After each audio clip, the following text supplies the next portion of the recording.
Texto áureo, deste mês, está lá em Colossenses capítulo 2, versículo 14, você pode focar a sua atenção no versículo 14, que está aí exposto, mas eu vou ler também para você o 13 e o 15, que a palavra de Deus nos diz assim: quando vocês estavam mortos em pecados e na incircuncisão da sua carne, Deus vos vivificou com Cristo.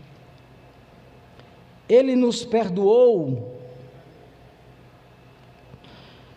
todas as transgressões e cancelou a escrita de dívida que consistia em ordenanças, que nos era contrária, que era contra nós, que nos condenava,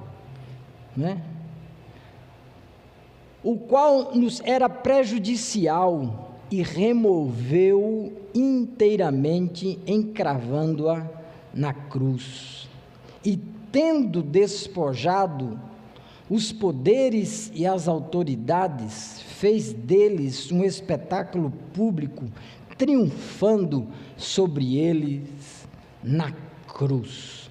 Em Cristo nós somos mais do que vitoriosos. Você pode aplaudir ao Senhor por isso? É um decreto da parte de Deus para a nossa vida. Tudo está cancelado, a nossa dívida está cancelada em Cristo. Todas as ordenanças de decreto de prisão, de morte, de maledicência estão anuladas em Cristo. Ele removeu tudo inteiramente e os cravou na cruz. Ali está a nossa libertação. E isso faz com que nós possamos estar aqui hoje. Isso faz com que nós possamos estar alegres, ou nós possamos ser felizes, nós possamos estar bem, independente das circunstâncias. Será que estamos bem? Será que estamos felizes? Mesmo sendo detentores de uma palavra poderosa de Deus para as nossas vidas, mesmo sabendo que nenhum mal pode ser maior do que o poder que há em Jesus Cristo e que está liberado para nós. Não é assim que muitas vezes nós nos encontramos ou nos vemos, mas nós muitas vezes nos encontramos ou nos vemos ou estamos aprisionados, presos, e nós precisamos ser libertos. Quando pensamos em libertação, que é a reflexão que nós vamos caminhar, estamos caminhando este mês, Deus falou conosco de uma forma poderosa, domingo passado, através da vida do apóstolo Willy, ministrando aos nossos corações a palavra rema, domingo pela manhã, domingo à noite na nossa ceia, e na quarta-feira também, quando Deus nos faz entender, que nós precisamos ter cuidado com a nossa mente, e nos libertarmos daquilo que nos aprisiona. Então, quando nós pensamos em libertação, logo pensamos em nos libertar de algo, ou de alguma coisa, é óbvio, que nos oprime, que nos aprisiona. Nós somos mediáticos e conseguimos rapidamente identificar as situações mais variadas das quais gostaríamos de nos ver livres. Isso engloba todas as áreas da nossa vida. Falou em libertação, você já vai pensar imediatamente: eu preciso me libertar disso ou daquilo, dessa situação, desse problema, dessa pessoa, sei lá o quê. Me libertar de mim mesmo. Às vezes a gente precisa se libertar da gente mesmo, das nossas manias, dos nossos traumas, dos nossos medos, dos nossos complexos. No primeiro momento, parece que no que se refere a, por exemplo, questões relacionais, se alguém está só, e isso gera nele, né, prisões, logo ele pensa o quê? Eu preciso, né, de um companheiro, de uma companheira, preciso de alguém, de amigo, preciso, se é solteiro, casar, preciso, se é jovem, preciso namorar, eu quero alguém para ir ao shopping comigo, preciso sair, estou só. E aquilo gera na gente, eu só, não tenho ninguém na minha vida. Da mesma forma que o contrário também é sui generis, é algo a se pensar, porque às vezes tem tanta gente, é muita gente, é gente demais na minha vida, é mulher, é marido, é filho, é pai, é mãe, é irmão, é tio, é amigo demais, é muita gente ligando para mim, é muita mensagem nesse WhatsApp que não para, preciso me livrar, isso está me aprisionando. Aí a gente pensa logo, eu queria estar sozinho, olha que coisa, né? Um quer, eu quero alguém, o outro diz, eu queria estar sozinho, queria estar, você já pensou naquilo lá, na ilha deserta, matando peixe, comendo ele, sozinho? Às vezes a gente quer isso, né? Ficar livre das nossas obrigações que são pertinentes a uma relação qualquer que nós temos com alguém, porque aí já não é mais uma relação ou algo prazeroso, a gente já se sente, encontra a palavra obrigação e ver na obrigação um peso, uma prisão, eu tenho que fazer isso, eu até nem gostaria de fazer, mas agora eu tenho que fazer porque, né? Isso gera prisões. Quando a gente pensa no âmbito das coisas, o peso da gente carregar o que a gente tem, e a gente se libertar muitas vezes de todos os compromissos, da responsabilidade de até mesmo custear aquilo que a gente tem, que a gente até lutou para ter, agora se vê na obrigação de manter, e se vê livre de todas essas obrigações, às vezes isso gera em nós uma prisão, parece que tem que fazer e vive em função daquilo, que se a gente tivesse só uma mochilinha para carregar e ir para onde a gente quisesse, seria a melhor coisa do mundo, eu e minha mochila e o mundo, e o céu é o limite, porque é tanta coisa, é tanto, né? Da mesma forma, chega um momento que a gente anda tanto com a mochilinha, que a gente diz, eu queria uma casa, eu queria uma família feita aquela da propaganda de margarina, que eu me levantasse, que eu tivesse horário para tomar café, que todos sentassem à mesa, e tal, que falta que me faz, e as coisas, eu não tenho nada, passaram-se anos na minha vida, eu não tenho nada, já tem outros dizendo, eu lutei, eu fiz, eu tenho tudo, não quero mais nada disso, e Deus no céu dizendo, que beleza, bom dia meu filho, bom dia minha filha, aí você olha para o céu e diz, bom dia onde papai?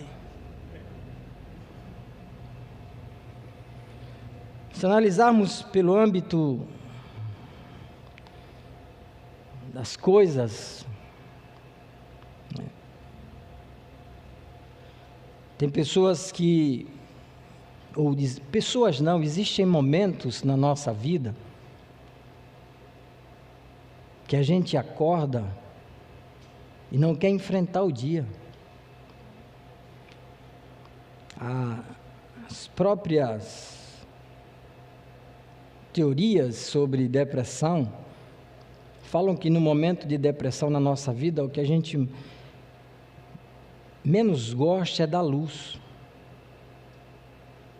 São o que os estudos dizem. A gente quer o quarto escuro. A gente quer um ambiente fechado. Isso é fuga, porque a gente não quer acordar. As prisões, elas se manifestam de várias formas. Porque a luz, o dia amanhecer, ele nos desperta e a gente não quer agir. A gente não quer fazer nada, a gente quer ficar no nosso canto. Apaga a luz, o dia para mim não começou.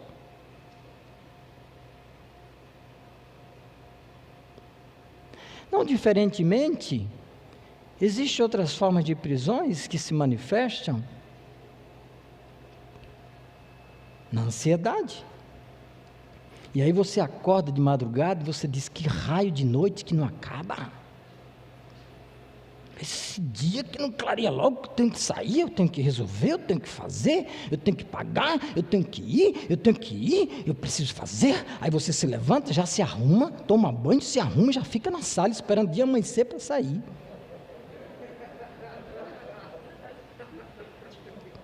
Porque você quer resolver e já pega a agenda, e já pega o caderno e eu vou fazer isso, vou fazer aquilo, que preciso fazer.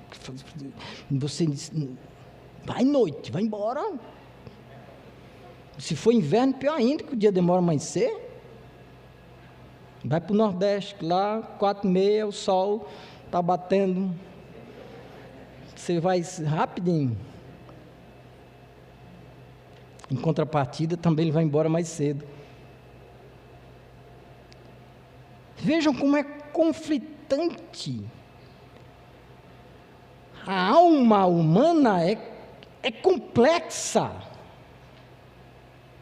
Diga: a alma humana é complexa. Vai entender. Tem dia que a gente se ama, olha no espelho e diz: como eu sou lindo. Ó. Tem dia que a gente quer arrancar a cabeça fora.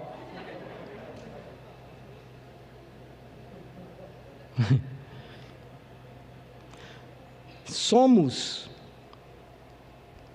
pela natureza pecaminosa, um poço constante de insatisfação.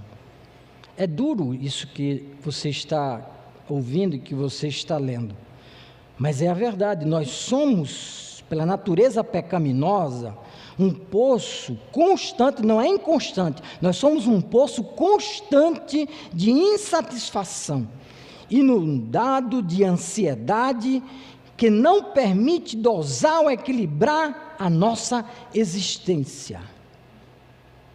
Nós estamos vivos, e por mais vivo que possamos estar, muitas vezes não sabemos por que o estamos. Que louco isso! Não sabemos o que queremos, não sabemos por que fizemos, não controlamos as nossas emoções. Isso tudo foi o pecado que fez conosco. Isso tem uma origem, porque nós estávamos em estado perfeito de equilíbrio, mas o pecado gerou distúrbio, e junto com o distúrbio veio todas essas anomalias das quais nós precisamos agora, no decorrer da nossa existência, administrá-la. E como é que nós vamos fazer isso? Porque o próprio Jesus, já conhecendo essa natureza pecaminosa, ele disse: neste mundo vocês terão aflições, vocês terão desafios. Bem-vindo ao mundo, meu lindo, minha linda, bem-vindo ao mundo. Que mundo, eu quero morrer. Não é para morrer. Até porque Deus pensou em tudo, E nós somos a coroa da sua criação. Amém? Eu sou a coroa da criação. Diga aí para quem está do seu lado: você é a coroa da criação. Se for esposo ou esposa, diz: linda coroa. Não coroa da idade, coroa da criação.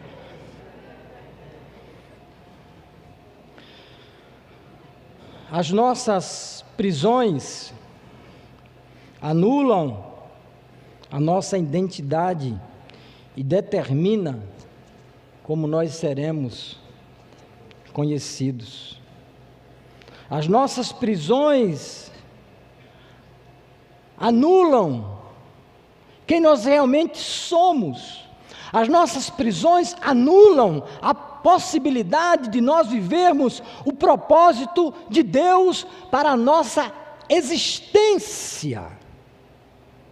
E isso determina como nós seremos conhecidos, como nós seremos vistos, como nós seremos lembrados.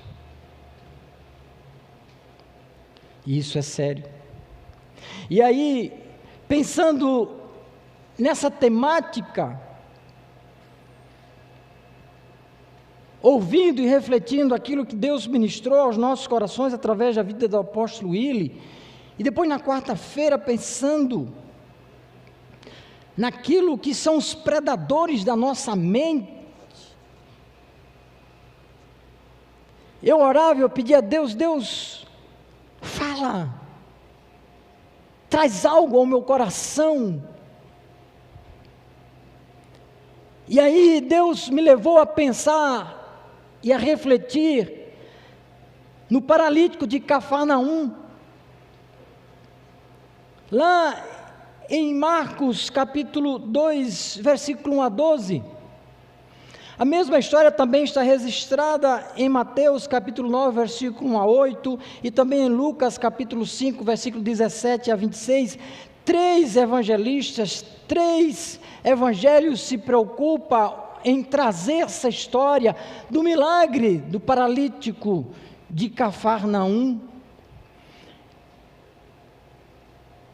E o que aquilo traz de exemplo para a nossa vida, porque nós estávamos justamente pensando e refletindo sobre se libertar.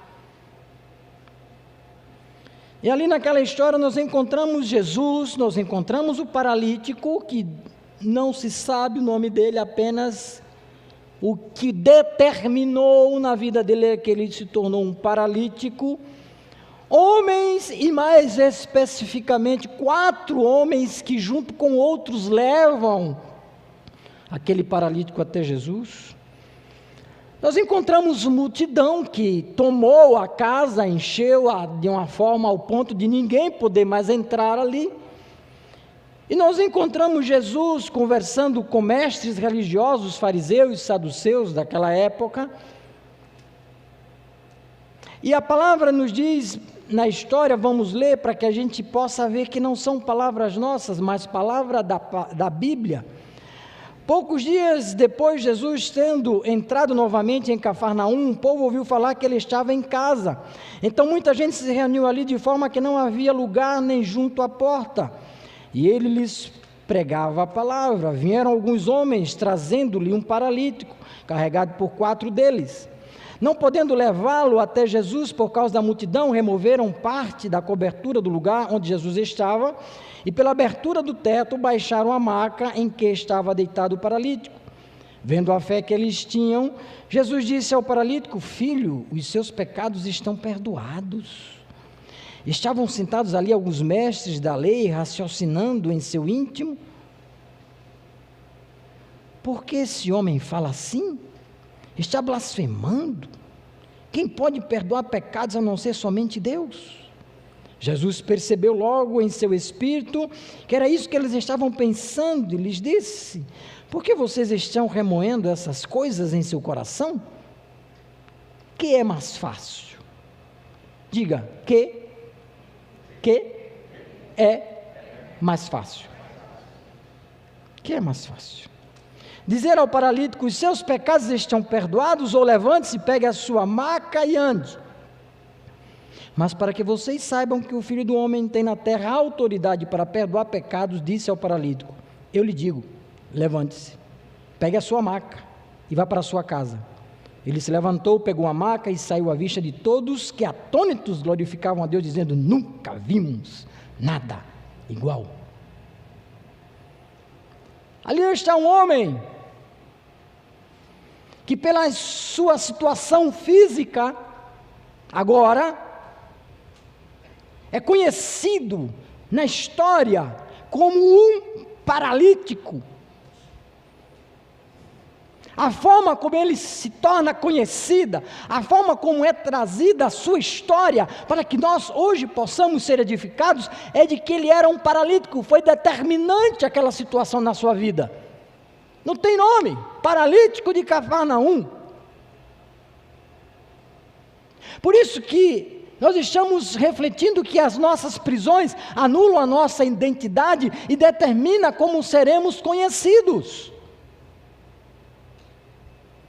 Aquele homem jazia em alguns termos bíblicos, em algumas versões bíblicas diz que ele jazia sobre uma maca.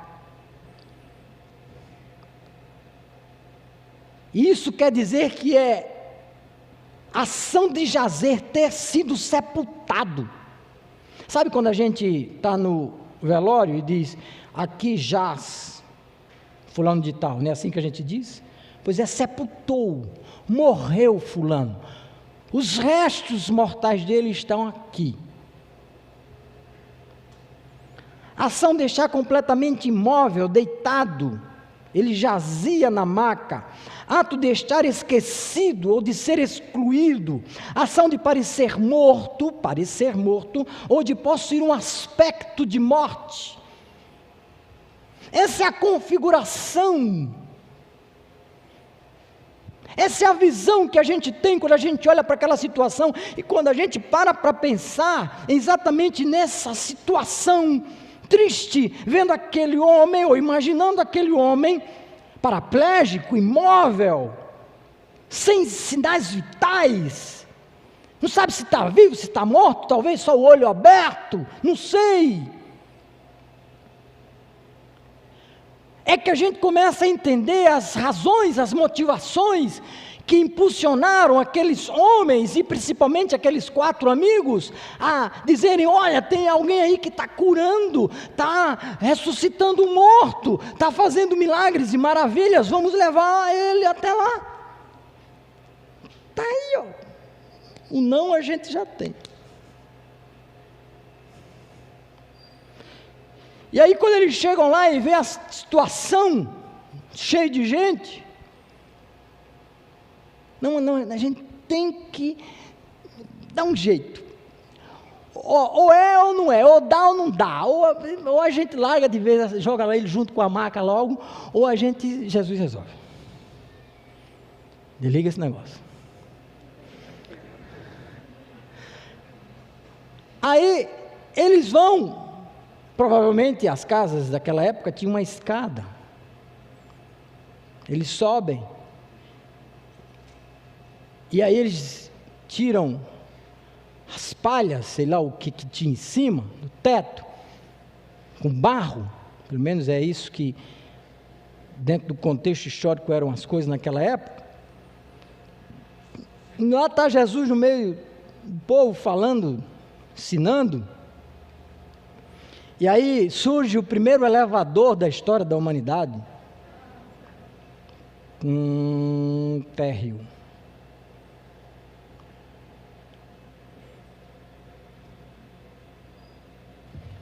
O paralítico desce, Jesus diz: caramba,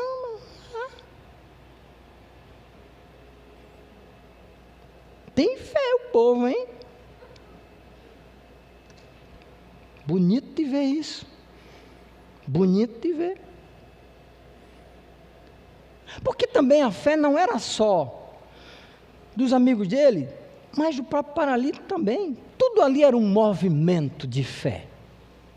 Era um mover de fé.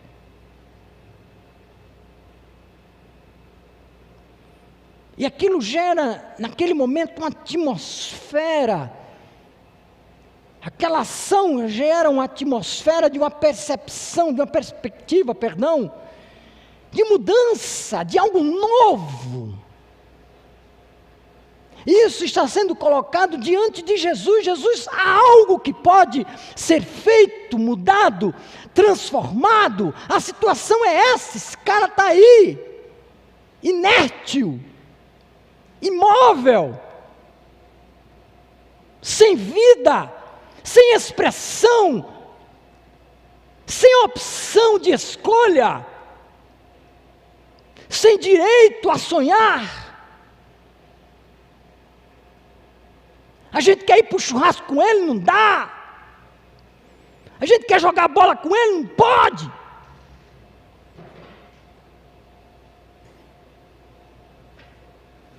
Se tornou um peso, um fardo para a gente carregar, ou pelo menos ficar pensando. Está lá o coitado, só o olho piscando.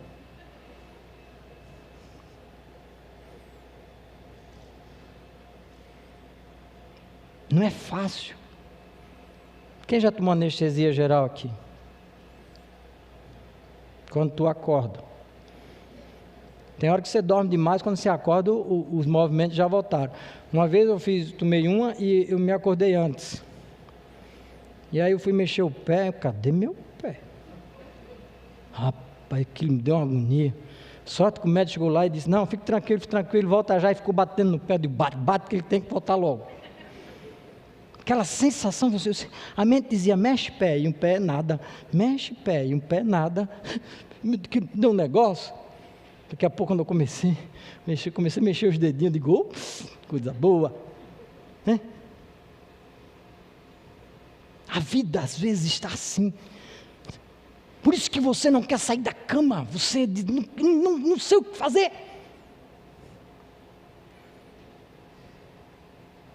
Às vezes o seu medo de perder o controle te gera a ansiedade de você viver ligado em 420, não é nem 380, querendo resolver tudo, apagar fogo, acender fogo, porque você se não falta, se não vai, pode faltar, e você tentando e jogando, sabe aquele negócio, jogando as bolinhas assim, feito louco, no cruzamento. Nosso alvo é sermos libertos. Mas como? Qual é mais fácil? E aí a gente, quando pensa nisso, a gente se encontra com a causa e os efeitos, e isso gera um desafio na vida da gente de tomar decisões. Porque por conta das causas existe um monte de efeito, que é uma bomba estourando aqui, outra bomba ali, aí tem uma dinamite, explode mais outra, e você fica cuidando dos efeitos e não consegue cuidar da causa. E a vida entra em pânico geral. Qual é mais fácil? A libertação jamais ela será gerada nos efeitos. Efeito é efeito. O estresse que nós possamos estar passando hoje é efeito de algo que lá atrás foi mal resolvido, mal feito, sei lá o quê. Então nós precisamos voltar lá atrás. E não é voltar no tempo, é voltar na reflexão, no pensamento, no entendimento do porquê isso está acontecendo. A libertação é gerada na causa e não no efeito do que ela produz em nossa vida. E não adianta procurar culpados, não adianta terceirizar aquilo pela qual nós possamos estar passando, porque é importante nós entendermos que somos nós mesmos que nos aprisionamos pelas nossas emoções, pelas nossas escolhas, pelos nossos sentimentos, e tudo isso gera uma prisão mental que fatalmente nos levará a termos efeitos colaterais em todas as áreas da nossa vida, espiritual, emocional e física. Não adianta. Toda ação tem uma reação. Isso é princípio. E agora o que fazermos? Eu preciso ter a mente, ou eu preciso ter a consciência daquilo que realmente é certo e resolve. Eu preciso prioritariamente de um Deus que me salva.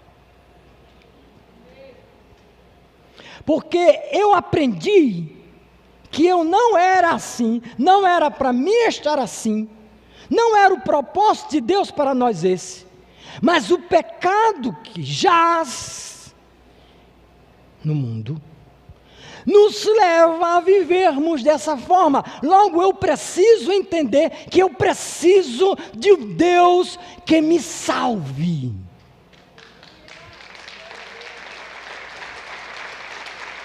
Glória a Deus.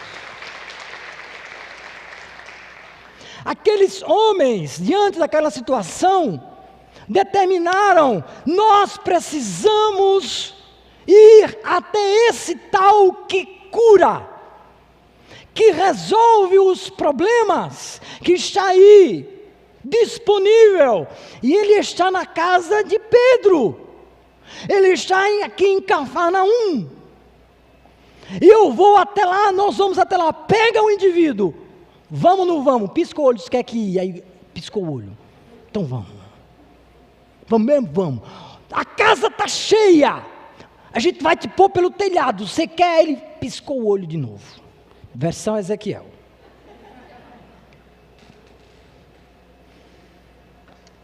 E quando nós vemos isso,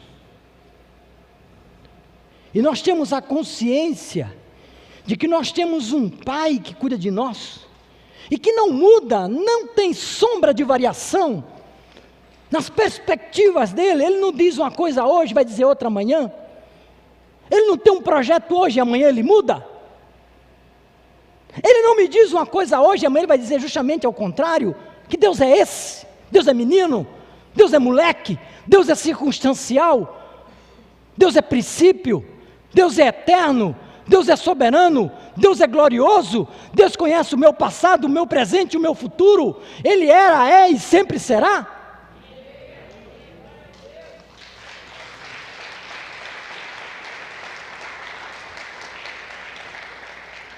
Então, quando nós entendemos, eu preciso de Deus, o próximo passo é: eu não posso desistir de Deus.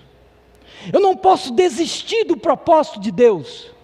Eu não posso desistir do plano de Deus para a minha vida, pois a responsabilidade do resultado da minha vida é minha. Porque a gente só lembra disso quando alguém se mete na nossa vida e diz: isso é um problema meu, a vida é minha. Mas na hora do boom, né?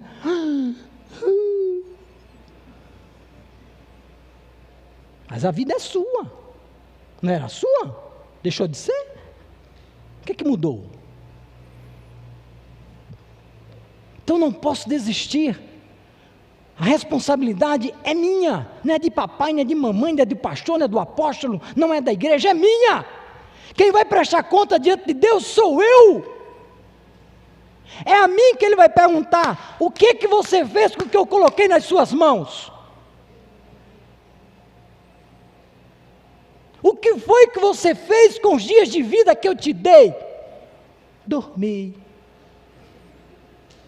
Queria ver o sol, não. Mas eu dei o sol para você. Eu sei. Estava cansado porque não dormi. Mas eu fiz a noite para você dormir porque você não dormiu. Porque eu estava ansioso. Problema seu. A vida Deus me deu. Ele não criou robô, disse o apóstolo quarta-feira. e ensinou sobre isso. Ele não te fez robô.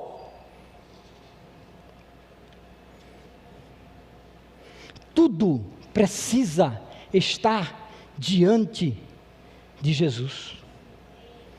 Seja lá o que for, tudo precisa estar diante dele. Foi o que aqueles homens entenderam.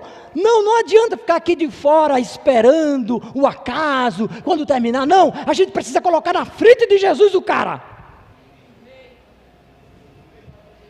Eu tenho um Deus, eu persevero nesse Deus, e tudo o que diz respeito à minha vida, eu quero colocar diante de Jesus. Não tem como dar errado. Jesus, ele não é supérfluo. Jesus não é marketing. Jesus não é faz de conta. Jesus, ele é a verdade. Logo, se manifesta no íntimo e no profundo. Não adianta maquiar nada para Jesus. Não adianta fingir nada para Jesus. Não adianta fingir que está bom se não está. Não adianta fingir que está errado, ou que está certo se está errado. Ei, ele já disse que ele não se permite, ele não se deixa enganar. Quer correr sozinho, corre. Quer fingir que Deus não está atento, finja. Mas o amor dele faz com que a sua essência de Deus olhe para nós, para a sua criação e ame. E esse amor gera cuidado, gera atenção. Nós é que não queremos desfrutar disso. Porque nós não queremos, muitas vezes, nos libertarmos do pecado. Para o pecado só existe uma sentença: a morte. Não existe outra. Para o pecado só existe uma sentença: a morte. Para a salvação só existe um caminho: Jesus, o Filho de Deus que tira o pecado do mundo.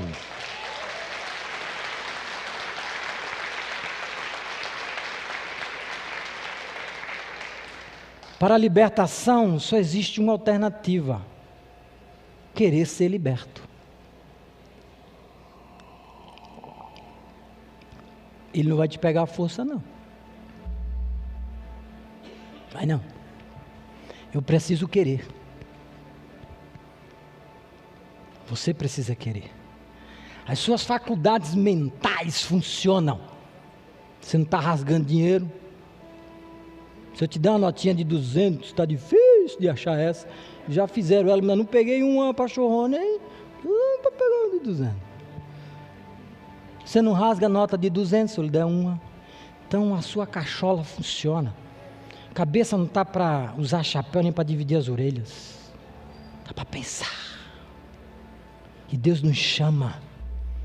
Deus conversa, Deus nos adverte, Deus nos desperta, Deus nos faz num domingo de feriado estarmos na sua casa para Ele falar conosco. Uhul!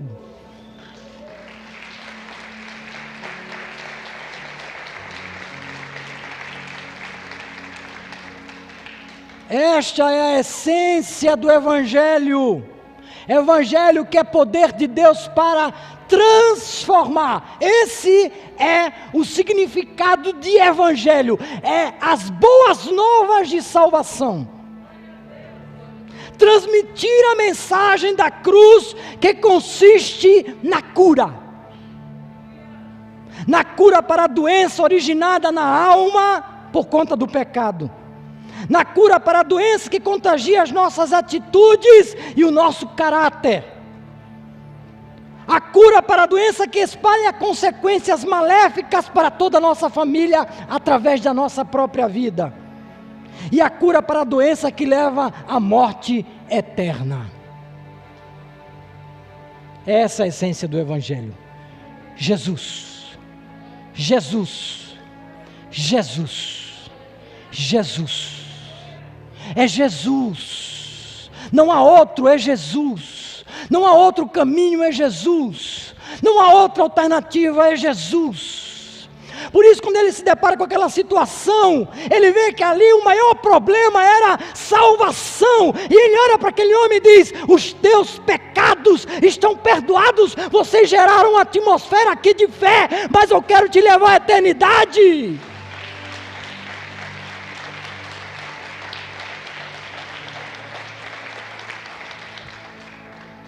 Eu tenho mais para você. Você poderia ficar de pé, por favor?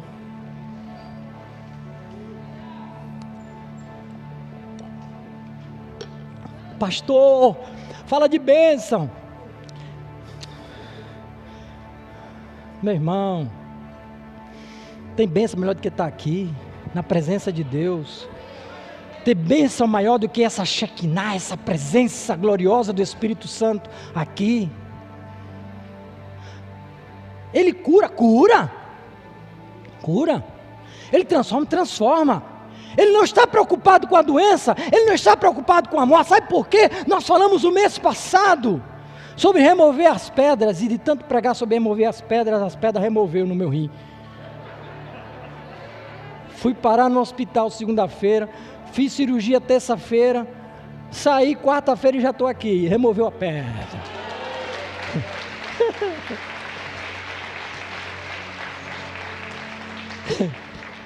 Removeu, quem mandou falar remover? Jesus cura. A gente estava falando lá, e Marta, e Maria, e tal. Vejam que quando Jesus se dirige para Lázaro, ele não está falando de morte. Ele diz: ó Lázaro, sai. Ele manda na morte. Quando ele olha para o paralítico, ele não diz: oh, vá, levante e anda. Ele diz: não, teus pecados estão perdoados. Quando ele se encontra com a viúva que só tinha um filho e estava morto, ele se compadece e ele diz: oh menino, levanta. Quando disseram para ele: olha lá, morreu a menina, está lá morta já, ele diz: tira todo mundo da casa aqui. Ô filhinha, Talita, come, levanta-te e anda. Não levanta. Oi, tudo bem? O seu problema, a sua causa tem solução, entrega a Deus. As tuas lutas, as tuas dificuldades, tem alguém poderoso para estar ao teu lado e te ajudar a vencer. O que nós precisamos entender é Jesus, Jesus, Jesus, Jesus. Nome sobre todo nome. Razão da minha vida, razão da minha existência, o meu Salvador. É isso que eu preciso entender. Porque se a sua mão ou o seu pé o fizerem tropeçar, diz Mateus capítulo 18, versículo 8 a 9, corte-o e jogue-o fora. É melhor entrar na vida mutilado, aleijado, do que tendo as duas mãos ou os dois pés ser lançado no fogo eterno. E se o seu olho o fizer tropeçar, arranque-o e jogue-o fora. Pastor, meu olhinho azul. É o que a Bíblia está dizendo. Se ele vai te levar para o inferno, é melhor você entrar sem ele, mesmo azul. É melhor entrar na vida com um olho só, do que tendo os dois olhos ser lançado no fogo do inferno. A questão é só uma: eu preciso ser salvo, porque quando eu entender que Jesus Cristo pode me salvar, quando Ele perdoa os meus pecados, quando meu nome está escrito no livro da vida, quando eu ando todos os dias com Jesus, pode vir o que vier, com Cristo eu sou mais do que vencedor. Vem.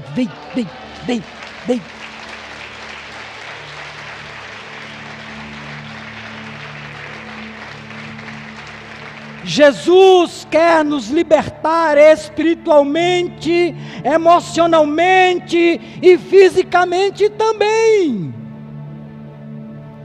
Veja que quando gera-se dúvida no poder que Ele tinha para salvar,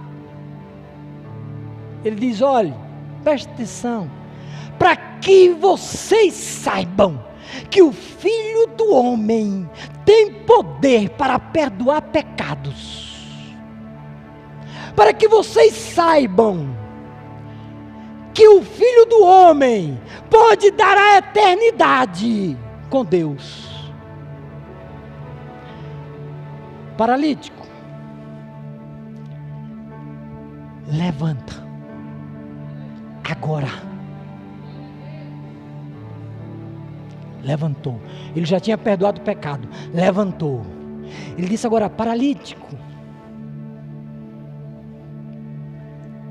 faz uma coisa, pegue a sua cama. Não, vocês não, os 4 que trouxeram não, é ele já está em pé. Você consegue ver isso? Aquele cara que chegou só batendo os olhos, agora ele estava em pé, e Jesus olha para ele e diz: ó, teus pecados estão perdoados, tu já está em pé. Agora faz o seguinte, toma uma decisão na tua vida. Toma uma decisão na tua vida. Pegue você a sua cama. Pega agora, vai, pega a cama e vá você para casa. O cara pega a caminha dele, a maca que o aprisionava, que o prendia ali, agora está nas mãos dele. Isso que te prende é destruído no nome de Jesus Cristo, e Deus coloca nas suas mãos a decisão de escolha, de agir, de produzir, de crescer, de avançar, de triunfar. Ele diz: vai, e quando você estiver andando, todos olharão e ficarão maravilhados por aquilo que Deus há de fazer na sua vida e através da sua vida.